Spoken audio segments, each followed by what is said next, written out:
Hey, I'm Mandy B. Anderson, and I want to welcome you to this episode of A Spiritual Cup of Coffee, the weekly video series where we discover spiritual principles from the Bible that we can apply to our lives every single day.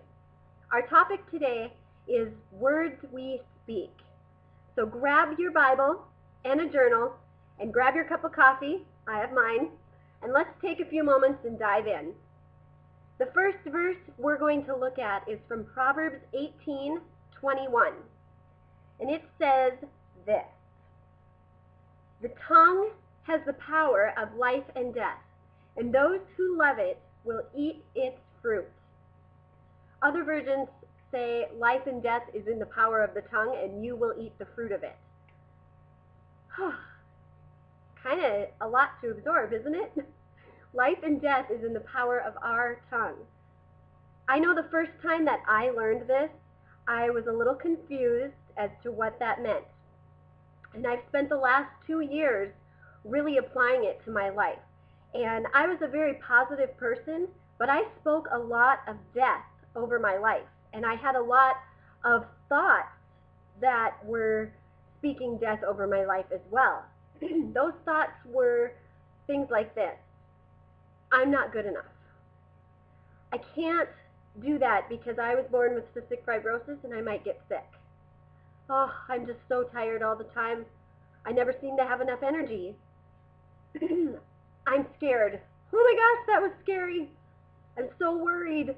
Oh, I hope nothing happens. I hope everything works out okay. Those were the words that I often spoke over my own life or thought in my head. And when I learned the power of this verse, that life and death is in the power of my tongue, I learned how to change my way of thinking. So now, a lot of the words that I speak over my own life sound like this: you know what, Mandy? You are good enough. So what if you were born with cystic fibrosis? You can do it. I can do this, and I'm going to. I'm not going to let anything stop me. You know what? I am healthy, and I'm getting stronger every single day. I will not be afraid, but I will be courageous. I'm energized and wide awake, and I'm good enough to do what God has laid in my heart to do. Those are powerful statements. So I encourage you to study this verse a little bit more and really see how you can apply it in your own life. See what needs to change. The second verse that we are going to look at is from Matthew 12, verse 34. And it says, "Out of the overflow of the heart, the mouth speaks." So what this is really saying is our words are more of a heart condition. So what condition is your heart in?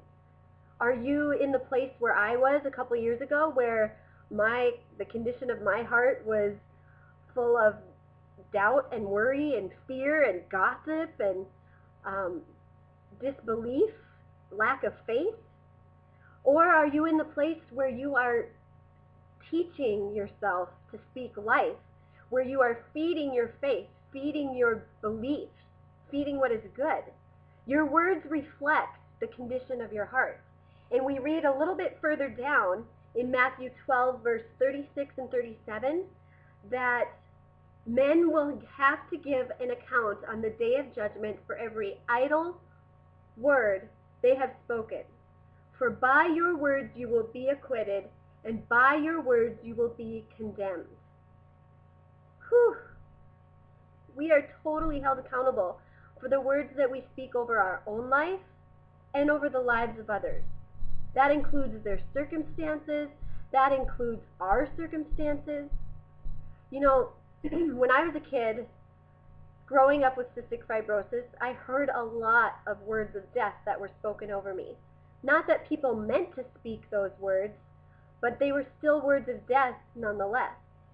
For instance, when I was in grade school, I had another student come up to me and say, "I just read that you're going to die before you're 30 because you have cystic fibrosis and people with that don't live past 30. Was that statement true? Well, it was a statistic, but that's really all it was. It wasn't truth over my life. And a part of me agreed with her. A part of me decided to receive those words of death, and that took root in my heart. And years later, actually just about a year ago, I had to forgive myself for believing those words. I had to forgive the person who said those words, and I had to ask God to forgive me for believing them and for judging the other person. And I was totally set free afterwards. So we are totally accountable for every word that we speak over our own life and over the lives of everybody else. Parents, if you are trying to teach your child to live in true wholeness, and they are overcoming something like cystic fibrosis and PTSD or diabetes or some sort of life-threatening illness, it is our moral obligation to teach them to think and talk positively about themselves and their situation. We can teach people to be responsible about health and at the same time still teach them how to use their words for life. So, today I encourage you to take some time, sit with your cup of coffee right after this video, and journal. What are the words that you speak often? Are they life or are they death? What are the thoughts that you have in your head? Write them down so you can begin to identify what the condition of your own heart is. And then I encourage you to write down some encouraging Bible verses. Write down the ones we went over today.